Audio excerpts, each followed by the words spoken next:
Hello guys, মনে অনেক দুঃখ আর অনেক কষ্ট গাইজ। কি কব, এই প্রাইভেট কোম্পানি কাম কয়ে না, যা জ্বালা কষ্ট। তোমাকে লাগে শুট বুট করে ঘুরে বেড়াই, তা মনে হয় খুব মজায় রয়েছে ছেলে, অনেক টাকা কামাচ্ছে গাইজ। একদিন দাও গাইজ, ওই পাহাড়ের উপরে চলে যাচ্ছি তিরিকুন্ডা মিটিং করতে।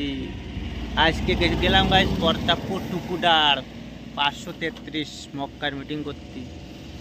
তো সকালবেলা 5টার সময় বেরোইছি গাইজ, যে রেনকোট পরে রয়েছি কেন জানো, খুব মৌসুম খুব খারাপ করেছে গাইজ।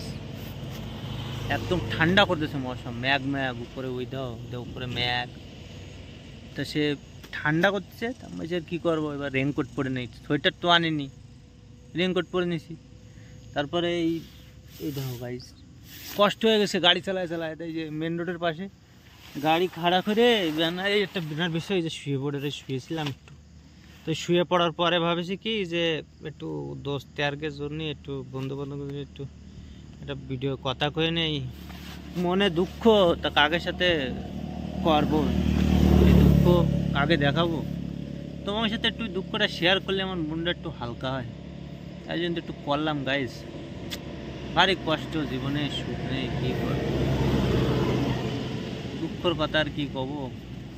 এটা ধরো গার্লফ্রেন্ডও নাই, ভারী একটা অসুবিধার ব্যাপার, বলো কি করি।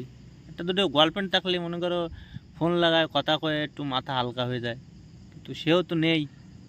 তোমাকে সাথে তোমাকে গার্লফ্রেন্ড, তোমাকে বয়ফ্রেন্ড, তোমাকেই সব মনে করে তোমার সাথেই কথা করতে হবে, আর কি করবো, করার তো কিছু নেই আমার দ্বারা, আমার তো কেউ নেই, সব কাম মালিক ওই উপরওয়ালা, করার কিছু নাই।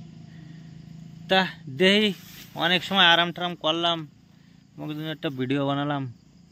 এবার দেখি বাড়ির দিক বেরোন যায় নাকি, বাড়ি আবার ইন্তজার হচ্ছে, তো না গেলে আবার হয় না।